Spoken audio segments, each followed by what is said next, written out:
Yeah, so I think we are live now. Okay, hello. Yeah, are we live? Yes, we are.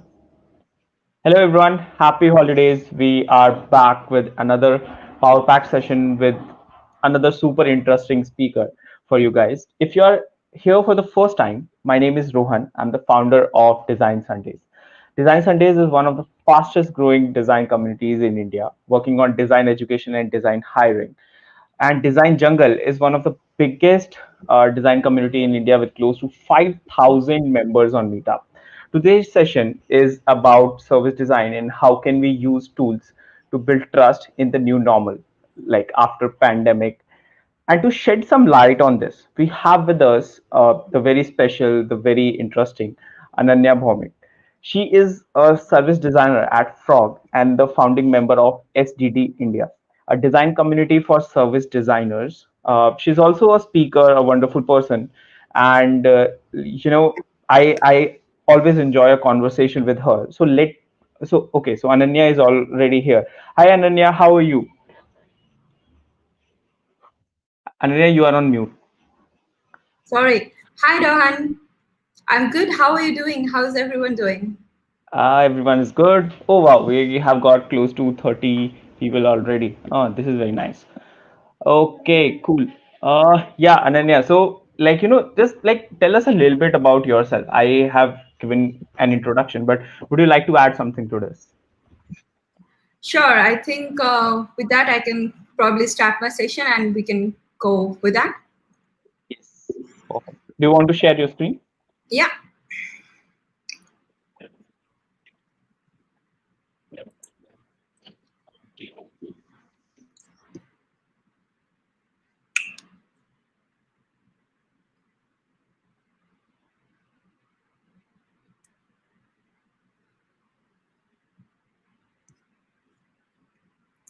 Are you able to see my screen?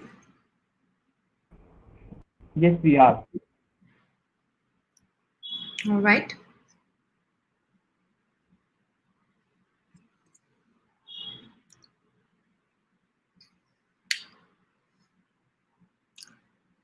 Hello, everyone.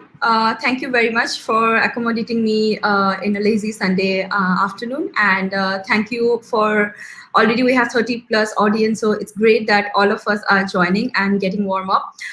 So this is the agenda of today's talk. We have four sections. First thing, what Rohan already mentioned, is to getting to know each other. So with that, hi, I'm Ananya, and nice to meet all of you virtually. I work for Frog Bangalore Studio, as Rohan mentioned. It's been approximately 1.5 years I joined Frog, and I started my journey here as an interaction designer. Very recently, my job role has changed to a service designer officially. That's a little bit about myself, and I graduated from Politecnico di Milano with service design, masters in service design, and that's where I get to know about service design communities and how it's shaped up and how these communities support each other. With that, I would like to invite all of you, if you could give a little bit of introduction about yourself, maybe your name and what profession are you coming from. You are a designer, you are a service designer, UX designer, you are a programmer, or maybe you are a product manager. Would love to know that.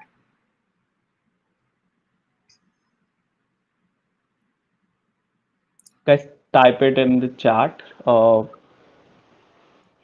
And Rohan, I would request you to facilitate it because I am unable to see the chat window. So maybe on my behalf, please say hi to these people, whoever is giving the introduction.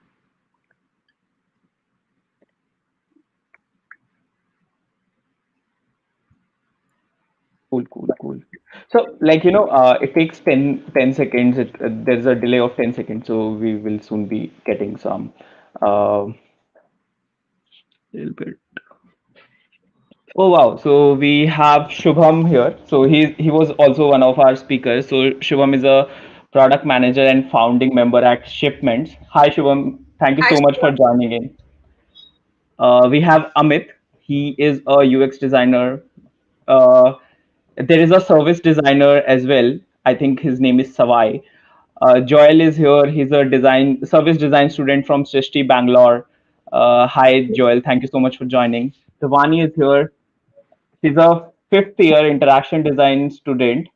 And she's looking for an internship at Frog. So I think that would be helpful. Then we have Aditya. He's from actually your college, and he's studying strategic design with UX specialization. I think this is Wonderful. super cool. This is super cool, I think. And um, we have Rohan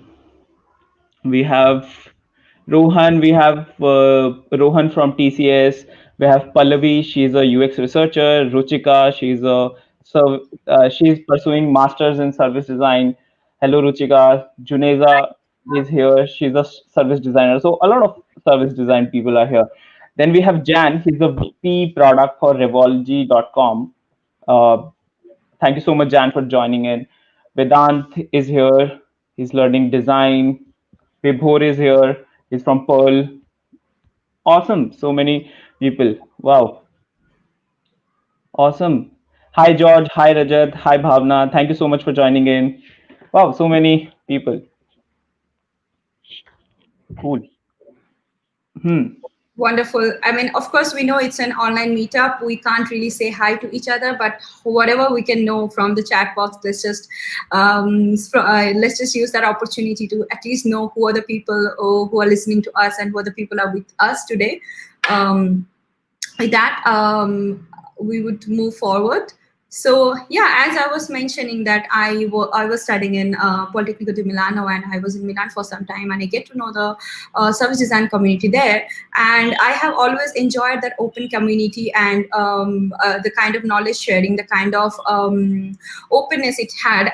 When I came back to India, I first joined for a service design jam, and I had a misconception about maybe we don't have a lot of service designers here. But to surprise me, I see a lot of people. Maybe they are not service designer by title, but they are really practicing service design, and there's so many innovative entrepreneurs are here. So I thought, why we can have a service design Drinks India chapter, because there was no formal community of service design service designers at that time.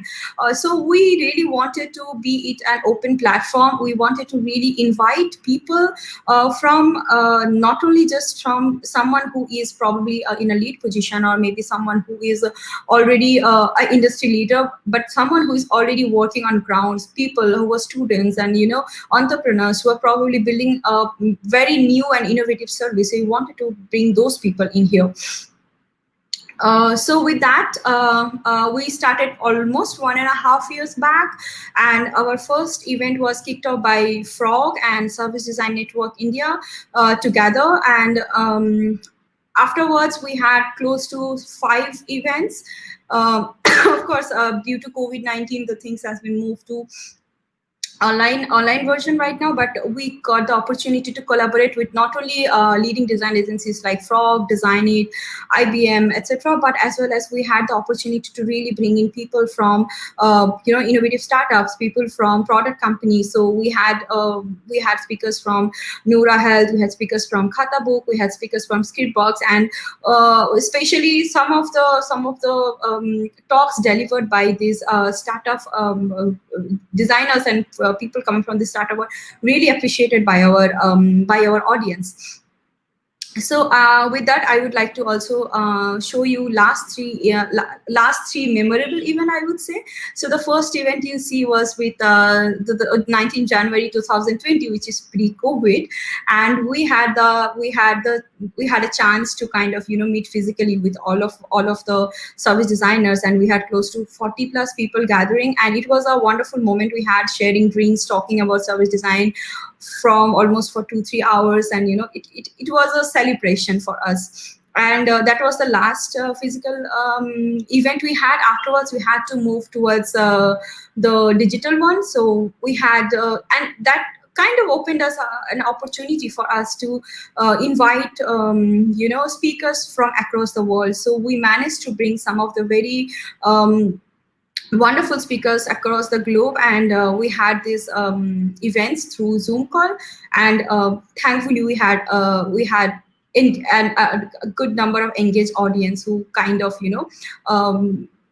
kind of gave us the positive vibe to keep it still going even during the COVID-19 situation.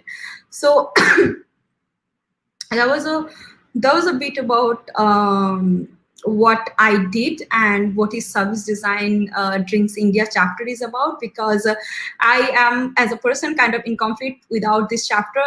It's something which is very close to my heart. It is something which I and my partner in this, Pankaj, we really see it to grow and connect with more and more service designer students and practitioners in India. So, well, before we move to the main topic of the day, I would like to ask you a thing today.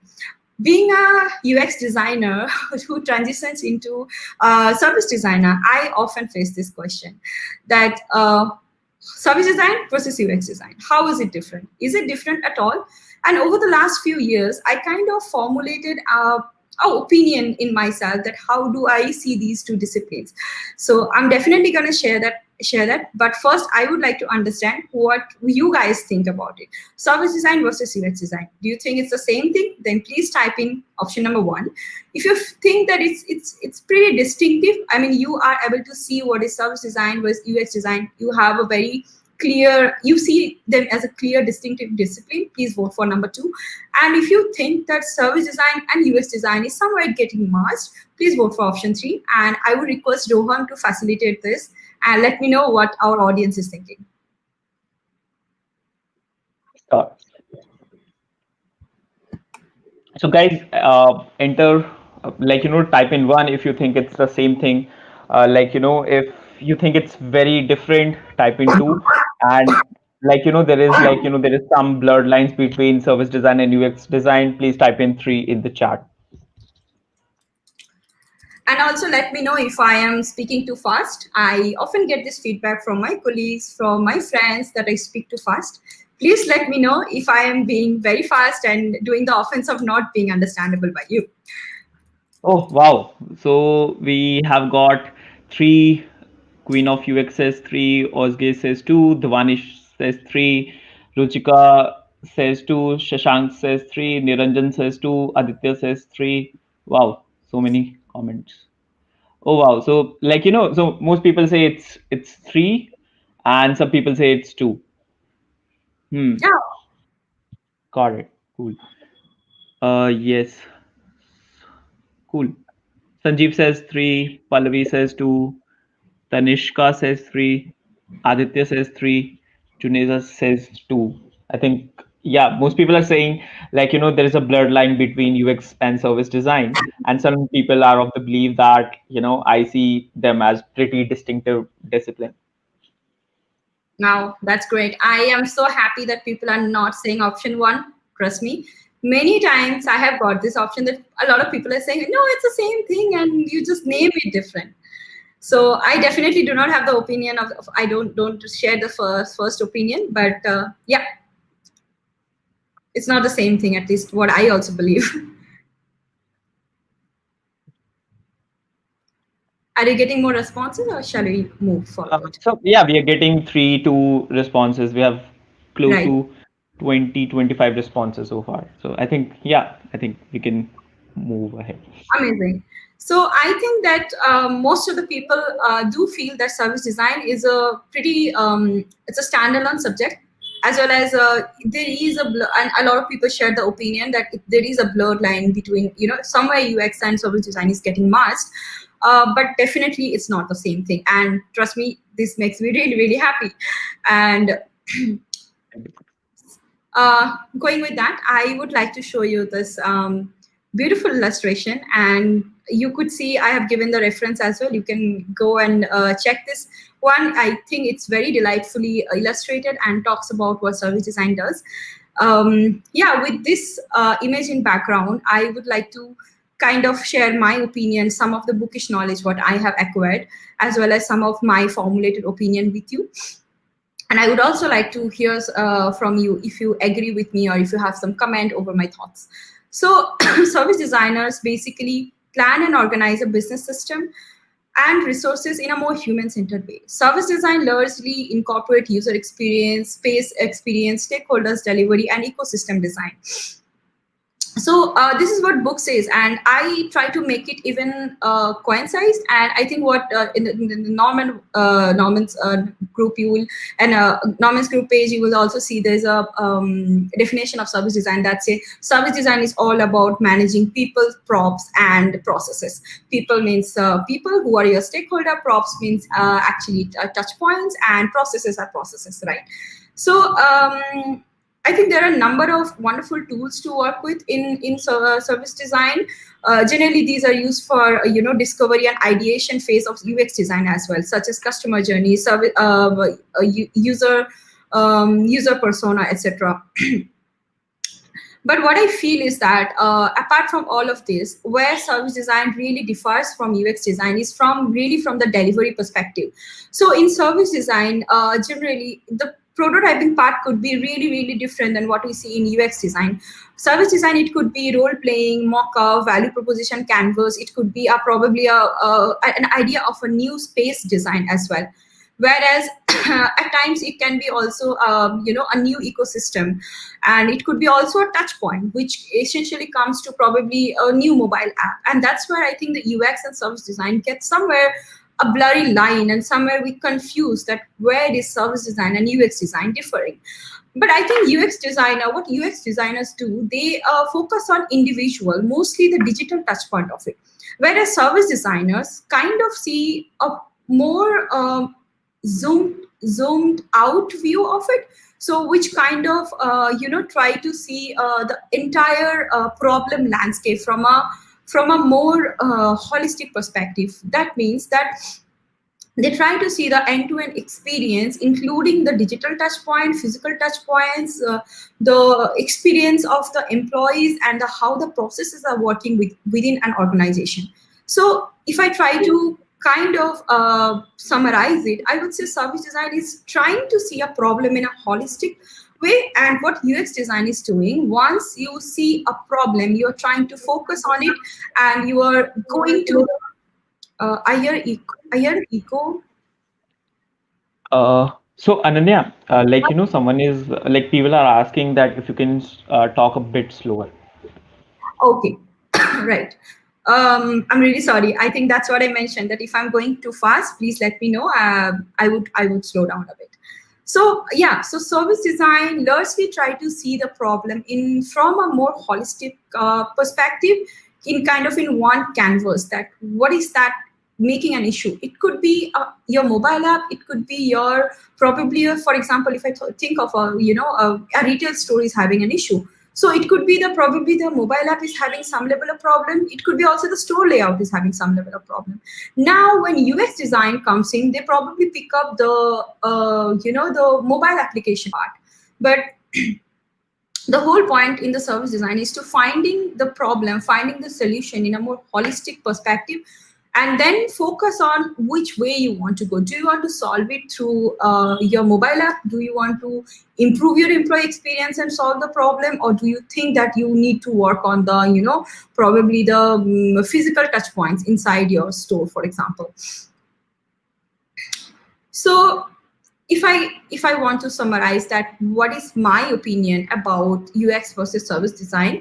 I see myself that there is a blurred line between service design and UX design, and the overlap happens because we use a lot of tools which are kind of overlapping. So like persona, journey map, empathy map, these, that. So when these things come in, then we often, instead of focusing on what is the process, what is the result, or how we are solving the problem, we sometimes get stuck in the tool, and we feel because we are using persona, because we are using customer journey, that means service design and UX design is same. But in my opinion, it's probably not the same.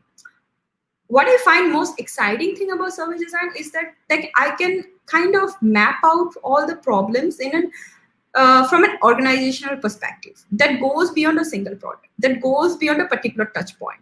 So it's kind of, able to zoom in and zoom out, and then co-create from a business perspective and optimizing system. That is something I think is very exciting. So, as I said, I used to be an interaction designer. Now I'm a service designer. And how I approach a problem, a lot of time I actually work as a UX designer. I'm solving UX problem. So what I do in my at my work is that I use some level of service design understanding to retrospect a problem from a higher level. Where is it falling apart, and trying to understand what's the problem, and then try to zoom out and see. Then try to zoom in and try to see that which part should I focus on. For example, if you're trying to solve a lot of problem, then probably in the project scope we can only work on the just the digital touch point. So then I have to zoom in and take the process of UX design to kind of solve that problem, because that's the scope of the project. But at the same time, whenever I am retrospecting a problem, then I would like to see it from a holistic way, and that gives me a better understanding even for the UX work as well.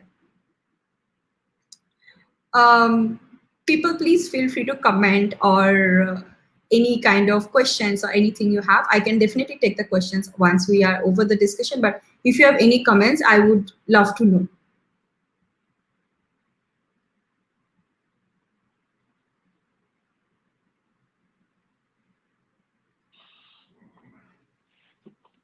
Ananya, I'll be sharing that if, like, if Okay, people, sure. yeah, I'll be noting it down.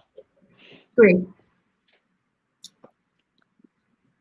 Well, so that was a little bit of warm-up discussion I wanted to have, because before we get into this real topic of the day, which is that why service design will be, or it is probably already is a crucial factor for COVID-19.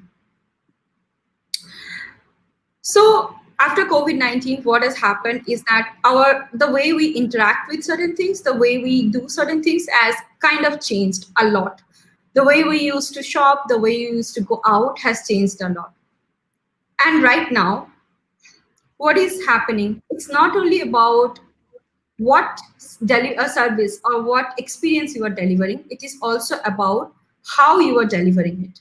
So for each and every application, let it be Dunzo, let it be your Swiggy app or Zomato app, or even if you are booking an appointment through Pacto, or if you're calling probably a carpenter through House Show app, what is happening that everywhere you are getting to know whether they are following COVID-19 guideline, what is the temperature of that particular person who is serving you, or is that person wearing mask? Everything is right in front of you. So it's not just about that person is coming and giving you the service, but also about how the service is getting delivered to you. With that, I would like to actually show you the example of food delivery application. Can you guys see my screen? Yes, Ananya, we can. Right. So what you see on the screen, let me know if you are not able to read through it. At least the main steps, the touch points are mapped out very carefully. You might not be able to see it very clearly unless I zoom it to almost 2x. Ananya, we are not able to see this. You have to maybe probably go to the board. Um, Better. Better, right? Right. Yes. So this is how the food delivery service used to operate, and this is a service blueprint. So you could see each of the stakeholders, and this line is the line of interaction, and this is line of visibility where the user doesn't have the visibility or the access to the other part of it. This is the line where they have the interaction part is happening. And this is how it used to happen. It's very, very simple. User orders the food through the app, restaurant gets notified, restaurant accept the order, goes to the confirmation, chef starts preparing the food, then user gets notification, order assigned, right? Then delivery partner takes the food package, they pack it, give it to the delivery partner, goes to the package. User, the moment it's getting picked up, user is getting to know that the food is on the way, and then it eventually reaches to the step when the food reaches to you, and then what happens that it's basically reaching at your doorstep, and then you review the process, right? So I would like to ask you, this entire process you see, the food ordering, food ordering experience. How different do you feel ordering food from Zomato, what you have done before versus what you are doing right now? How much difference do you feel? That is that got harder for you, or is it the similar, easy, or it's not much? It's fine. I mean, I don't feel the difference. So please let me know in the chat. Do you feel the difference that the food delivery system, the user experience, what you are the user, you are the ordering the you are ordering the food. So do you think that your experience of getting the food delivered at your doorstep, how it has changed for you? Do you think it has changed for you? Then please type yes. If you think no, you still feel the same way how you have delivered, sorry, how you have ordered, then please write no, and I will wait for a few minutes for the responses.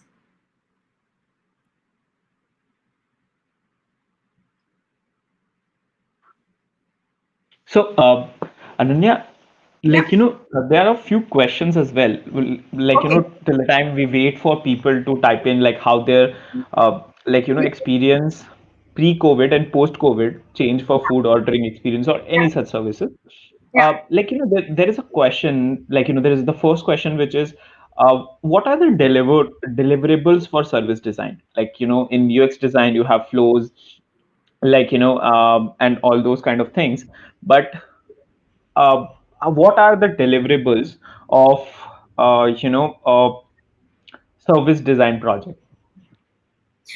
Right, it's a classic question, and I see this question keep on coming a lot of time. So I think what happens for service design delivery, it's very difficult to show something if this is what a service design deliverable should look like.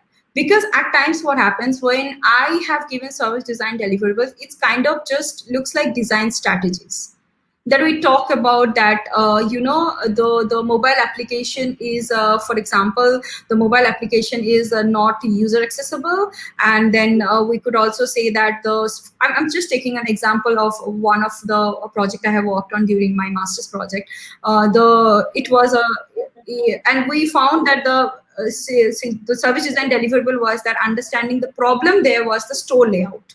So we kind of gave few high level thoughts that what are the best way to solve this store outlet. So people used to get lost in the store because they have like a huge food section, so we provided few solutions like use Li-Fi, which is light, like Li-Fi is kind of giving Wi-Fi using light. Basically, it's a latest technology. Or kind of, and then there are low tech solutions like do color coding and change the store layout so it's more intuitive. So people know behind pasta I will definitely find the sauce, and just behind the sauce I will find the cheese for my pasta. So that kind of so at times it's strategies, at times I see it's a product roadmap, at times it's more of towards a UX thing. Like it says that your user is missing this touch point, so you must integrate this touch point. So at times it also talks about bringing in like redesigning the ecosystem. So I would say there is nothing. At times it could be even service blueprint, that this is how your service is working, but you have to probably alter what you see right in front of you. Probably have to say no, you need to alter a few operations here, and you have to deploy a new layer of operation, because that is where it is creating problem. So I think service design deliverables are very open, and most of the time I see them as like a strategy kind of deliverables. So you give a high level direction how to solve the problem. Hmm. Hmm. Is that clear? So that's actually a very interesting way to put it, because I also think about service design deliverable to be a more of a design strategy, and in a way a blueprint, so that what could possibly go wrong and what can you sort of do about it. And that's also very much aligns with the design strategy. So I Yeah. think Niranjan, this answers your question. We have more questions coming in, but we'll be taking them at the end. So we Right. asked you guys a question that how it has changed. So a few people are mentioning that there is no difference. A few people are mentioning, like Amit mentions, yes, they show all possible things to make us comfortable, like temperature, contactless delivery, and etc. Jan says there is definitely changed experience in COVID-19 era. uh, like you know um, So also Abhijit puts it really nicely that last mile delivery where I have to step out of my apartment to pick up food from the lobby. This has changed. I think yeah. Um, So Sanjeev says, I don't like the UI overall, but in terms of UX, they have made significant improvement. Like voice notes before this delivery guys had issues reaching me. So a lot of in a lot of answers in the perspective that how last mile delivery or the food handling, right? At the end has been made better. Um, yeah, Pranjal, Pankaj, sorry, mentions major change. Look for details around hygienic precautions being taken by that restaurant as well as the delivery valleys. So that is really good. I think yeah, and people also mention about so they are actually getting into the stage of service design, and they're talking about UX design that uh, UX design being just a digital idea is flawed in that perspective as well. But Right. one comment that actually got a lot of my attention is Yeah. it's from Sandhya. She says, I don't know if it's my perception or psychology change, but somehow the food feels more hygienic. Yeah. So I'll probably share why this got so and people are actually mentioning that contactless delivery, leave at door and slash gate, these are some things that they are seeing. Wonderful. So look, take a very close look, and you don't need to go into the details, but you already know this process. You have done it n number of times. All of you are designers, so you know it already by your heart. So this is how the blueprint used to look like when there was no COVID-19 situation. How it looks like now. Just to implement that one small tag in your mobile application that this food has been is following COVID-19 guidelines, or the rider has been checked with the temperature and all. This many number of steps, this many number Yeah. of touch points. Yeah, Yeah, sorry to interrupt. We are not it's you have to zoom in a little. yeah, I would zoom in. I just wanted to give a holistic view. Then I will zoom in each of it. Okay, cool. Because So we are not able to see anything. yeah, so just wanted to give the volumetric idea. Then I'm gonna show you each of the like order, pre-COVID order versus post-COVID order, pre-COVID delivery versus post-COVID delivery. I will show that comparison as well, and I'll take out the touch points there so that you can see it properly. So this has happened when we talk about that food is coming to us, and we see they are trying to assure us that your food is safe. The rider is safe as well, and we are following on the guidelines. So do if you see this red marked steps, these are all the steps which has is increased, and the number of increase that also increase the number of touch points it goes through. And in this entire process, what we have to do, what a food delivery system has to do is to ensure that each of the touch point is safe and secure. And that's how you see there are a lot of number of steps, and the entire process has got a lot more bulky. All these new steps coming in, like rider temperature is checked, delivery person sanitizes the hand and picks up the food, then they give a feedback about the delivery restaurant. And also when the restaurant is handing over the package, they are also kind of giving a feedback that no, this person was following the COVID-19 guidelines, they were putting on their masks, he did sanitize his hand before he took the food in his hand. So this is how it is happening right now. And as I said, I'm going to show you each of the steps in this way, so you will have a very clear idea how the entire process has gone by. So this is how it was when in a pre-COVID era. This is how the ordering was happening, and now ordering is happening. This is how it happens. There is a lot of steps before the restaurant can actually start cooking and giving the food for for you. Also, I get to know very interesting thing that if you do not have the Arigya Setu app, you cannot deliver the food from apps like Zomato or Swiggy. So delivery partner has to take the precaution. They have to self-declare themselves. They have to wear the mask, and not only so, just wearing mask for once in the day, but multiple time when they're going to multiple restaurants, they're continuously being checked whether the mask is on or not. So as well as there are changes like digital first movement, right? So I think Zomato has disabled that you cannot pay by cash. You have to opt for online, you have to opt for online payment mode. As well as there are other modes, such as when the delivery happens, right? The delivery was much more simpler. That tracking food happens, the food comes to you and you take it. Right now what is happening, whenever you are appearing for this contactless delivery, what happens, when the rider reaches the restaurant, their temperature gets checked. Then they sanitize their hand, pick up the food, just what I just mentioned, and then they get double checked, basically, that you have basically sanitized your hand and you have seen the restaurant. As a delivery partner, the partner can also say that whether the restaurant was proper in terms of the safety or not. So was there a sanitizer station, was there someone who was checking the temperature or not? So it's kind of overall what this whole system is trying to do. With this continuous feedback system, they are trying to make sure that your service is very, very secure. So it's not only just the restaurant or not only just your food, it's also about keeping the driver partner safe. So that is what service design is about. You just do not take care of your user need. You take care of each and every people into the ecosystem. And as we all know, in COVID, we are all in together. So we definitely have to take care of the stakeholders in the system. And by doing so many levels of check, so many levels of small steps, where service design is coming in, they're trying to make the service secure for not only just the user, but also the people who are working in the restaurant, also the people who are delivering the food.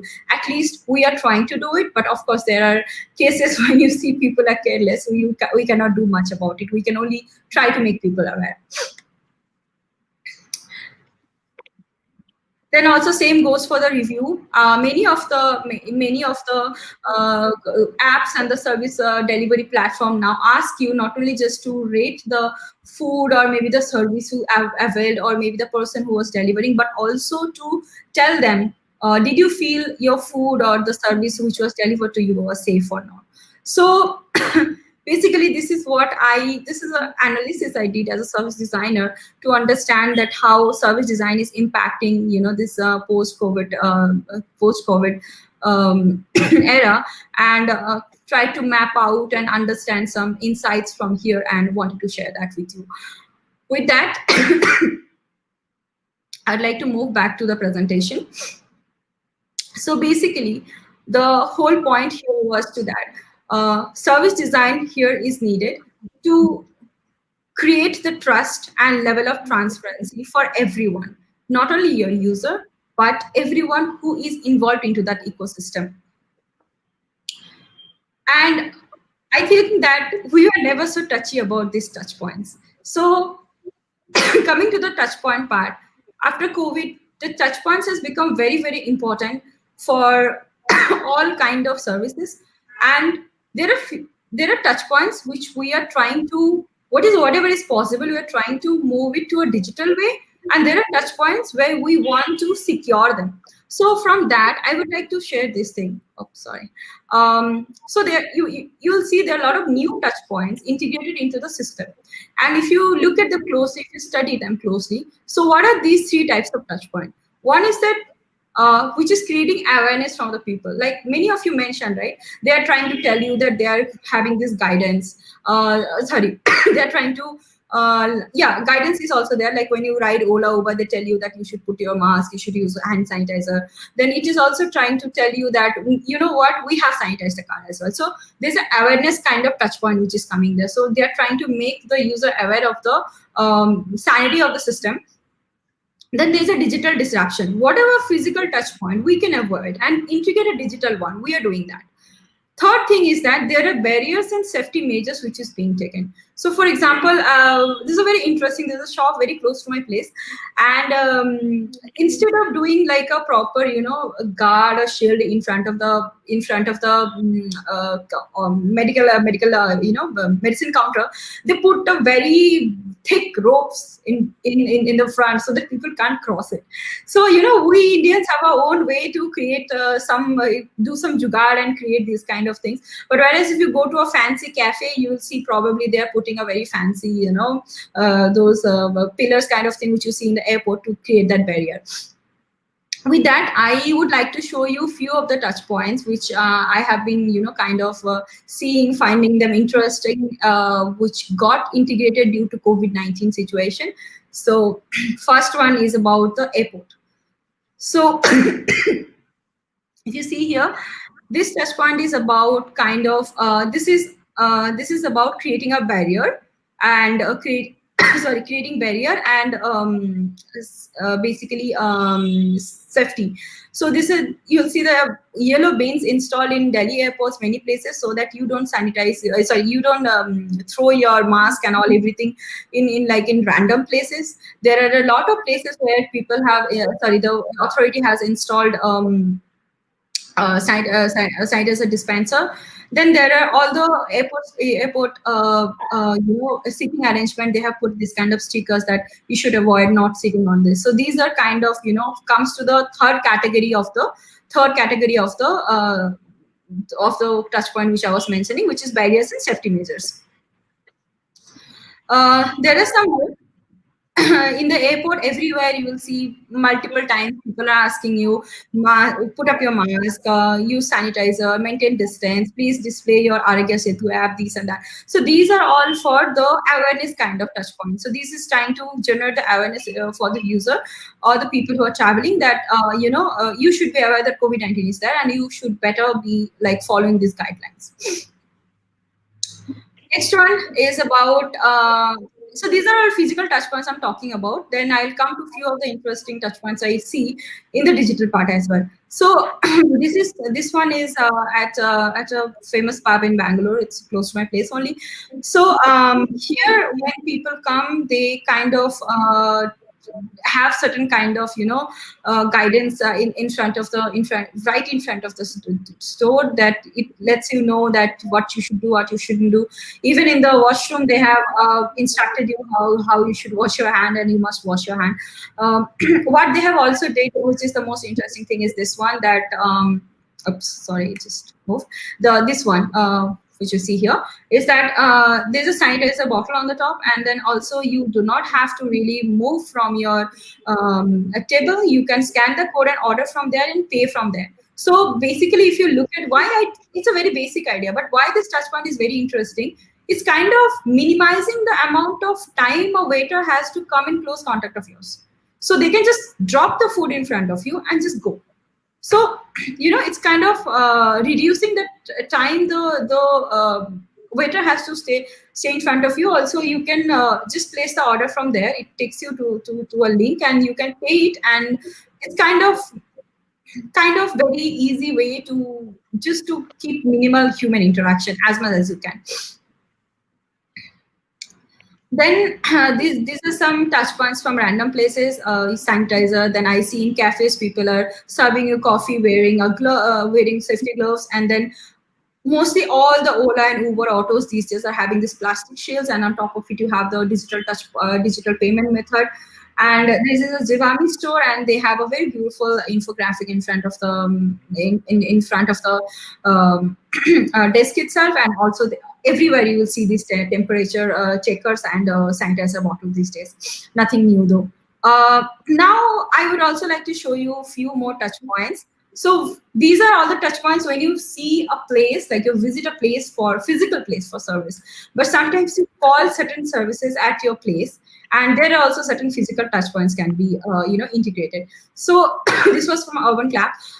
What happens that when the beauty expert is coming, and now look, giving this kind of service is a very personal thing. You have to be in very close contact with the other person. So how much you can protect both of them from and still keep the service safe. So as you could see, she's wearing a goggles, she's wearing mask, she's wearing a extra layer of, extra layer of some layer of protection, as well as before she can start the service, she has to take a selfie of herself wearing the mask so that she can start it.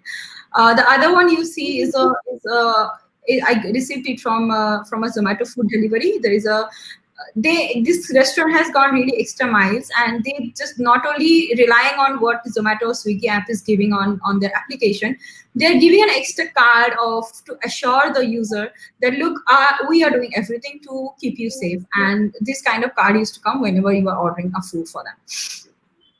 So these are all basically physical touch points, which is trying to put a barrier for us to secure a physical touch point, or trying to generate some awareness, or trying to move from a physical to a digital digital touch point. Now I would share few more snaps from how mobile or the mobile applications are being very important to assure safety of a particular service or a particular things you're ordering. So Ola, this is a snap from Ola that it's always letting you know what you should do, shouldn't do. Then you can opt for a contactless delivery from Zomato. Then this is very interesting. If you see, if you have ordered any service from Urban Clap, then what they do, they basically give you a whenever you're trying to get the OTP, they give you a very short, nice video that how you could keep safe when the service is going on. There are a few more snaps from Dunzo. This is what I was talking about. Was your service safe? It's a very important question. Many of the services are asking that they're doing a lot, but is the user really feeling safe or not? Then as well as this is again a snap from Zomato, and I don't know if probably it just doesn't come anymore. I think the app keeps on getting updates every now and then. So this was quite some time back when I could see actually there's just through the mobile app I could see that the rider is coming and what was his temperature when the temperature was checked and all. Then most of the application I think have this that what safety measures they are taking, and they actually let you know all these through their application. You can read about it as a user. You can read about it. So this is all every company is doing right now to make sure that the user is safe, as well as they have certain level of responsibility towards the driver partner, towards the rider partner, towards the restaurant partners or service partners, whoever. And at the end of the day, trying to make sure that this COVID-19 guideline is being followed and people stay safe. So with this, I would like to open up for questions and discussions. I would personally like to thank Mansi, who has actually helped me to do some research and put together both of the service design blueprints. So thanks, Mansi. Thanks for the help. And yeah, please shoot your questions. Anannya, you can stop sharing now. I think we're good. Okay, great. Awesome. So that was a wonderful session. The examples that you laid out, and you mentioned how they do what they do, and like in a way that how it is helpful. Can you hear me? Yeah, I can hear you. Awesome. So, like, thank you for sharing this. Now we have got some like 20, 30 questions. We'll not be able to take all of them. So I have figured out like, a few questions that we can answer, which covers a very broad spectrum. So like, first question that like you have given a definition or how basically we should look at service design, but there is a question which asks, how do you explain service design to non-designers? Or let me put it in another question, which is, how would you explain service design to a 5-year-old? Great question. Right, because you give me the age of 5 years, I need to think it for a while. Okay. So I think when I am going to explain the process of service design, I'm gonna tell the kid, whenever mom calls you for dinner, you get a very nice bowl of food, right? You get the food served hot, nice, and all. That's your experience. But how does it get delivered? So there is a father who gets the vegetables for your mom. Your mom gets the cleaned dishes from the maid auntie, and then she cooks it, and then she gives you. So see, the experience you get, the food you get is your user experience. And all these people, everything they're doing, they're getting the resource, which is your vegetables. Your mom is cooking, which is the process. Your maid is cleaning the maid, which is the process. All of this comes together as a service design. Hmm. Wow. Ah, okay. I don't Makes know if sense. I'm clear enough, but for a 5 year Yeah, I old, I think. really think of food, I guess. Yeah, yeah. I think this helps, and I think Juneza, this answers your question as well. And if you think about it, what she mentioned is like you can change a little bit of here and there depending on the person and the context, and you can actually use exactly same framework for telling the story, right? So the mom becomes the service provider maybe, right? And the all other things becomes the agent, and then there is a user or the customer or like the final consumer of the product, right? And that's how you can sort of make up a story. And I think that was a very clear answer to this one as well, like because it focused on this framework a lot. Cool, makes sense. So there was a question, I don't remember where I saw this one, but there is a question how service design relates to empathy, right? So is design, like going from UX design to service design means bringing in more empathy, and how does this work? Well, I think whenever we are from UX design, we're going to service design. I definitely believe we are bringing in more empathy, because when you talked about user experience, we are so much involved. Our world revolves around user. User is the king. Give all the convenience to the user. Give them food at a cheap, with a lot of discount. Give them a hygienic food and everything. But if you think of service design, it gets incredibly difficult for the people who are involved into the service delivery, for them to meet all the criteria yet maintain the quality of user experience that is being delivered. So if you expect that your rider is going to give you a hot pizza when it's raining like cats and dogs, that is essentially creating inconvenience. But I see these days, always Zomato, Swiggy, this is the only two apps I can think of when I have food delivery. There is a rain convenience, or some kind of convenience fee. That is service design. You think of the people, other people. It's not always user is the king. It's also the people who are building that system, who are the part of the system. So I think it's more empathetic, it's more human in terms of approach. Hmm. Hmm. So like and like I saw this question right now, that how does service design like helpful in problem solving, and this sort of the last statement that you mentioned, that it's also about the humans, and this sort of connects to that. So like and people are mentioning, and there are a lot of questions on this. Aditya mentions this, Tanishka has a question on this, that what's the current requirement and what's the scenario for service designer now, and how do you think this how do you think this will change in like 2 to 5 years in future? Great question. I think okay. Excuse me, I am somehow Please, it's please COVID. get Yeah. some water. So I think service design right now, getting into a service designer role, I would more of talk about it from more of a organizational perspective. Because service design is a lot about giving the high level strategy.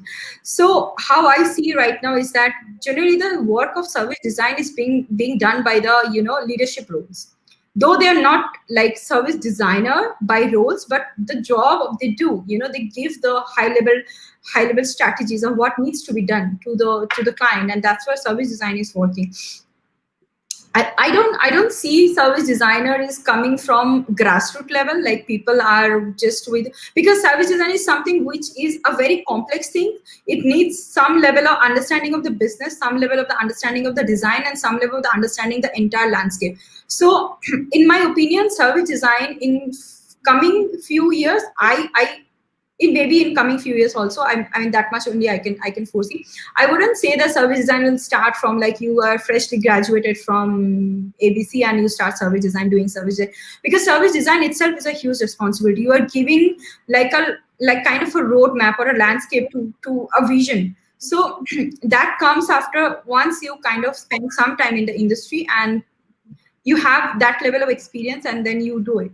So I see that if you want to get into service design, then in right now it's better to start with like user experience or maybe a specialized field where you have more a design strategy to be more to Mhm. kind of gather the experience, to kind of gather that much of knowledge and understanding of everything, and then service design role is much more suited, I guess. I mean, I don't know if that really answers your question, but this is what I feel as a professional, what my experience has been. Hmm. So, like, I don't know much about like how this is going to turn out, but like I think your answer is a very good starting point to start thinking about it, and this should really help. So, like we have been getting like 2 3 questions on this theme that Arshla asks. We see guideline often being ignored by users of a service for whom it is designed. Any suggestions to ensure that they are adhered to? Like, how do you ensure that these guidelines should be like followed? I think Nudge is the best book to read to understand how you can mold your user behavior. It's the best book I have ever read to kind of how you can modify your user behavior. So I would like to tell you that I cannot come up with a definite answer because it's a answer which needs to be thought through a lot. But I think the you would definitely get the answer if you think like you refer back to nudge theory. Yeah, so guys, she's mentioning the book Nudge Improving Decisions About Health, Wealth, and Happiness. By Richard H. Taylor. I think, this is an amazing book. I have a physical copy to read it. It's an amazing book. It's going to change your decision making, how you think about things in a very like transformative way. I think it was written back in 2008 or 2009, but it's still relevant. And with post COVID, it has become it will become a very big sort of guidelines in designing services. Cool. Ananya, we have been talking a lot about UX design, service design, right? And there is one more thing that people are asking: how do you put service design, system design, and UX design in one perspective? Give me a second. I'll just having a little bit of cough. I'll answer to that. Please drink some water.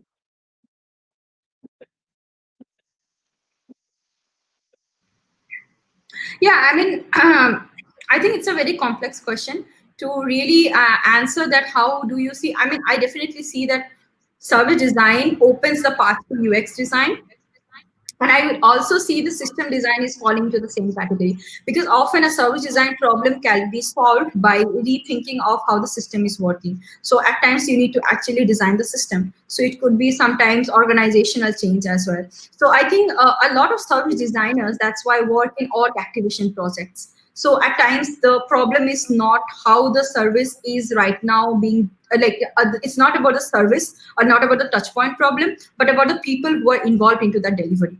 So organizational org activation also comes at times for this kind of for service designers at times. Yeah, I think that makes sense. I'm looking if we have any different. So on the same lines, like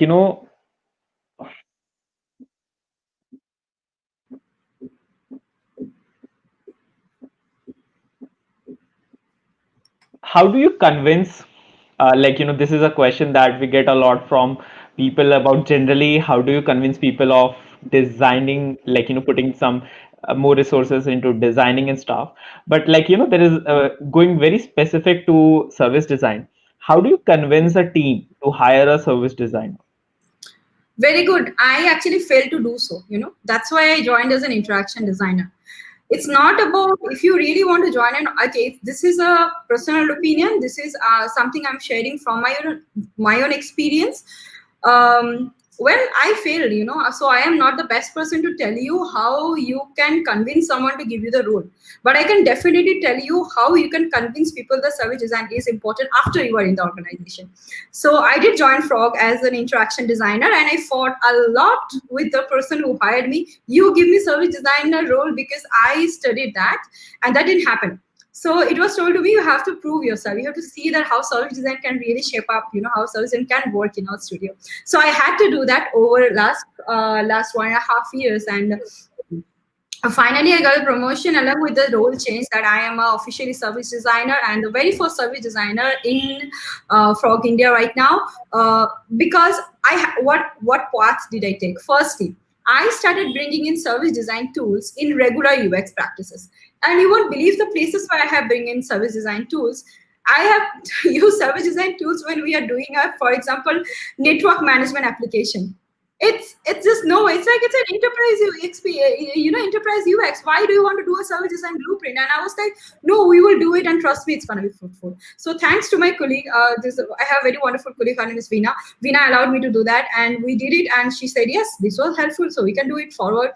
And there have been always some of my colleagues who has been supporting my passion for service design drinks, or doing service design session in my organization that I have been doing. So finally, I kept on pushing this rock little by little, and people said, "No, it's she needs to get this. Otherwise, it's gonna be she's gonna create a lot of trouble." Let's just give that to her. So, okay, jokes apart, I did convince my boss, I did convince my colleagues that service design is something we can do it, and I have done some level of community activities, some level of organizational level sharing, as well as implementing service design tools in regular projects to show you need to show the value. Why would people give you something even before you can, offer them something? So sometimes it's the hard way, but you can try it. Guys, so you might not get this opportunity, but how she was like, I want to do this, and her colleagues supported her. So the one word answer is influence, right? Like create influence so that people are willing to take a shot on you. And that's the way to go, right? Like if I'm not trusting you to make something meaningful out of it, I'll not give you the chance. I think that's what it all comes down to. Cool. Actually, that makes sense. So, okay, I think that was all the questions we had. And there are more questions, but I think we have pretty much covered the whole, like, you know, Okay, so there is one more question that I'm going to take, which is from Tanishka again. So she asks, in this way that as the companies are implementing and the brands are implementing these COVID strategies, how telling people that the people have sanitized, they have done the temperature checks and all. The number of notifications are increasing, right? And with that being said, it can be cumbersome and frustrating at times. So how do you make a balance between good UX as well as doing this bit? I think many of the interfaces are already doing it. So you don't, okay, I think House or Urban Club does it. So there is a way you can, they ask you, do you want to have like step-by-step notification? You just turn it off, and that's what you do. You do not want to get that. But information is important. If someone wants to know, then there should be, I can of course cannot do a rough frame right now, but I would say there should be a chance, if you want to check the history, that when this person was in the restaurant, was it checked, what time it is checked, blah blah blah. Then you go there and you check it and you be sure about it. I think there are a few examples which I have already shown in the physical touch points, right, that had that kind of thing. So there are ways that you can just go and check it in a very detailed way. But now it comes to the context. Maybe food delivery is right now has gone to a level that you don't really worry about it anymore. But probably you would not like to have the similar experience when you go to a hospital. It's like entering the red zone. So then you need to know certain notification. I'm just thinking out loud. I'm just talking thinking of the context. Or maybe when you are traveling, then maybe also you, for example, if you're for example if you're traveling, then you also might want to know, because when you travel, then your risk gets higher. So when it comes to like basic things like delivery these days has become, we just trust these days. We just trust it was like, I'm sure it's going to be fine. So I think that's why Zomato, Swiggy, or Dunzo, or Urban Club, etc., has moved up completely new section where you can actually go and read the safety guidelines and protocols they are following. So I think that kind of solves the problem. I don't know if I answered your question properly, but feel free to Hmm. comment. That's so that's also I think it's also again going back to the conversation of new user versus someone who has been using the service for a long time, right? Like, uh, so as I think Sandhya mentioned earlier, that you can you feel a lot more protected when like the food is hygienic and all those sort of stuff when you see these kind of things, but also like when you are very new you need those things, but as you have been this system you understand that people take care of you. I think that's a good thing. Cool. I think Ananya, we're done. Thank you so much. Wow, that was a wonderful session with wonderful examples. You actually shared a lot of cool stuff, and people are asking if you are going to share the service blueprint that you showed, so we can send them an email if you want to. It's okay. So I think one question that people might have: where can they connect with you? Of course, you can connect with me, and I'm pretty much very much reachable over LinkedIn. You can just write down my name, and you'll find me over LinkedIn. So I'm pretty much reachable there. Also, I think my phone number is pretty much everywhere because of the service design drinks event. So you can find my phone number in service design drinks event page as well. Um, and we have a service design drinks channel as well. So if you're interested in that, we can add you to that WhatsApp group if you want. Yes. So yeah, if you have any question, and I would love to hear your feedback for future, so that I can bring in interesting session or I can learn more. Something you want to share, please feel free to share it. Awesome. Thank you so much, Ananya. And guys, I have added the link in the chat, so you can go check out like Ananya's LinkedIn. So, and if you like the session, do subscribe to Design Sundays channel. We for more insightful sessions. We are just getting started. We'll be bringing so many more amazing sessions in 2021. So smash that like button and the bell. Also, we have a playlist where the this session is also a part of a playlist we are calling product and design series. So in holidays, do watch the entire playlist. We have people from Grab, Bumble, OLX, Zomato, Gojek, Payu, Walmart, Google, Microsoft, and to name just a few people sharing their experience and insights with us. Thank you so much everyone for joining in and being part of community in this journey. It's just we are just getting started. We are bringing even more insightful sessions. Also, if you are a designer or a design enthusiast looking for a design job, do try out Match. So Match is a curation. Match brings you curated jobs from like 90 plus companies, and you can basically apply for jobs there. I'm adding the link in the chat as well, so you can go check out Batch. It's a basic curation right now, but we are adding more stuff to this. Thank you, Ananya, again. Thank you so much for being so wonderful in this entire journey from planning to delivering this session. I think people enjoyed it, and we still have around 42 people here. So I think this was wonderful. Thank you so much, everyone. We'll see you guys next year. Till then, stay safe, stay healthy, and keep designing. And let us know if you want us to get people speakers on a very specific topic. in 2021, we'll do that. Thank you so much. Amazing, guys. Bye bye. Uh,